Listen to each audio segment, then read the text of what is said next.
Goeiedag, ek wil vandag die vraag vra, is Suid-Afrika ooit 'n regeerbare eenheid? Is dit moontlik om Suid-Afrika goed te regeer?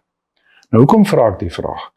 Ek dink ons is almal bewus van die uitdagings in die land. Staatsverval, selfs die verwoesting van sekere dele van middestede en so meer, diensleweringsprobleme, julle ken die storie. En die regering word natuurlik met goeie rede daarvoor geblameer. Die nasionale regering, provinsiale regerings en natuurlik munisipale regerings. Oral waar die ANC regeer, gaan dit sleg. Nou, natuurlik, met ander woorde, hulle het 'n rede om kritiek te kry, maar is dit die enigste rede? My siening is van nee. Suid-Afrika se probleem is baie dieper as net 'n regeringsprobleem. Dit is ook 'n bedelingsprobleem. Nou, wat bedoel mens met 'n bedelingsprobleem?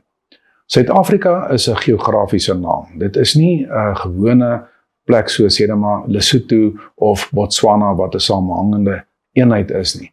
Suid-Afrika is geweldig groot. As jy na 'n kaart van Suid-Afrika kyk, dan sien jy dat 8 groot Europese lande pas in Suid-Afrika in. En dit wys jou dat ons is geografies so ver uit mekaar, so geweldig uitgebrei, dat jy dit met Europa kan vergelyk. En net soos Brittanje en Italië eintlik glad nie met dieselfde persep regeer kan word nie. Net soos dit onmoontlik om sê maar Limpopo in die Wes-Kaap op dieselfde manier dan te regeer. Kom ons kyk bietjie na 'n Google kaart. As jy kyk dan die afstand van Kaapstad tot in Messina, is dit bykans 2000 km. En dit is ook dieselfde afstand van Londen na Rome, is bykans 2000 km. Behalwe in Suid-Afrika ry jy deur een land as jy Kaapstad tot Messina ry.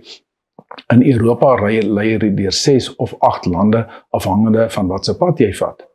So ons is nie net geografies het ons uitdagings nie, maar ook demografies, met ander woorde wat die bevolking betref. As jy kyk na 'n taalkaart van Suid-Afrika, dan sien jy dat hier is geweldig baie taalgroepe wat breedweg gekonsentreerd is in sekere dele. Maar ook die grondwet erken 12 amptelike tale, wat eintlik 'n uitdrukking is dat ons is demografies geweldig uiteenlopend. So nie net geografies nie, maar ook demografies. En omdat die regering se antwoord daarop is om Engels te probeer afdwing, het dit natuurlik rampspoedige gevolge vir ons openbare onderwysstelsel, soos julle almal weet. Nou, hierdie staatsverval het daartoe gelei dat die land eintlik uit 5 soorte gebiede bestaan. Die eerste soort is gebiede wat goed geregeer word, sê net maar soos die Wes-Kaap. Die tweede is gebiede wat baie sleg geregeer word, wat julle almal van weet wat dit is. Derde is gebiede wat onregeerbaar is, sê net maar middestad van Johannesburg en van baie ander stede. Die vierde een is gebiede wat glad nie regeer word. En dit is groot dele van die platland waar die staat in die praktyk net nie teenwoordig is nie. En dan die 5de gebiede is gebiede wat self regeer word.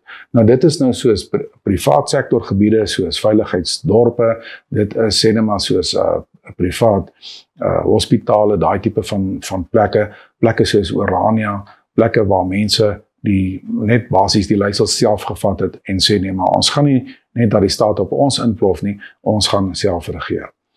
Nou is daar slegte en goeie nuus. Die slegte nuus weet julle nou van, dit gaan op baie gebiede sleg in die land. Maar daar is ook goeie nuus. Na mate die staat van bo af verval, word dit weer van onder af opgebou deur die privaat sektor, deur die gemeenskap, deur ander organisasies. Nou wat bedoel ons daarmee? As jy kyk na hoe sekuriteit verval, sê net maar openbare gesondheidsorg en sê net maar munisipale dienste, dan sien jy in die praktyk, kom die privaat sektor in hulle bou privaat hospitale, daar is privaat sekuriteit, daar is selfs privaat dorpe wat ons weet wat landwyd ontstaan. Maar dis nie net die privaat sektor wat weer van onder af opbou nie, ook gemeenskappe. Dink maar aan AfriForum se landwyse buurtwagte, Solidariteit se Soltech College wat ons begin het. Dan natuurlik die Helpende Hand se landwyse maatskaplike dienste wat hulle lewer.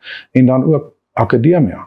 So ja, daar is negatiewe nuus, maar daar is ook baie positiewe bouwerk van onder af. Nou, wat onderlê hierdie strewe om te bou? Dis net 'n strewe na normaliteit. So, wat onderlê hierdie strewe van ons? My antwoord daarop is, ons verlang nie na die verlede onder die Nasionale Party nie, maar ons sien nie uit na die toekoms onder die ANC nie.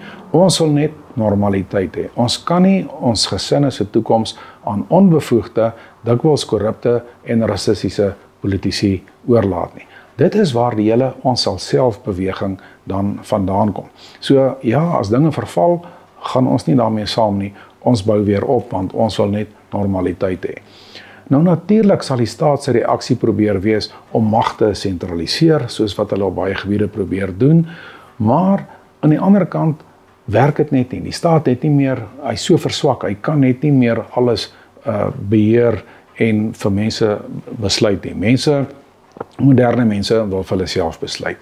So daardie magsentralisasie van hulle kan nie standhou teen die kragte van die werklikheid nie, teen die kragte dat mense nie wil in onvervalle staatsdienste dan wees nie. Hulle wil hulle eie dienste op die grond sit. Hulle wil normaliteit hê. Hulle wil vryheid hê. So op die einde, ja, die slegte nuus is ons het 'n slegte regering. Slegte nuus is ook ons bedeling in die land is eintlik soos wat hy nou is nie regeerbaar nie. Maar die goeie nuus is, daar is oplossings wat die privaat sektor, wat gemeenskappe in plek sit en daar word eintlik kom daar 'n nuwe bedeling van onderaf tot stand na mate hy van bo af verval. Dan wil ek afsluit met 'n wêreldkaart om te kyk na federalisme. Federalisme is maar die teenoorgestelde van sentralisme. Dit is maar waar mense self besluit. As jy na hierdie wêreldkaart kyk, dan kan jy met een oogopslag sien dat federale state waar mag versprei word, nie net so gesentraliseer word in die hande van 'n korrupte party nie. Federale state is baie meer suksesvol as state wat sentraal geregeer word. So my boodskap is ja, ons het ons uitdagings, maar daar is hoop vir die toekoms omdat mense inisiatief in hulle eie hande neem.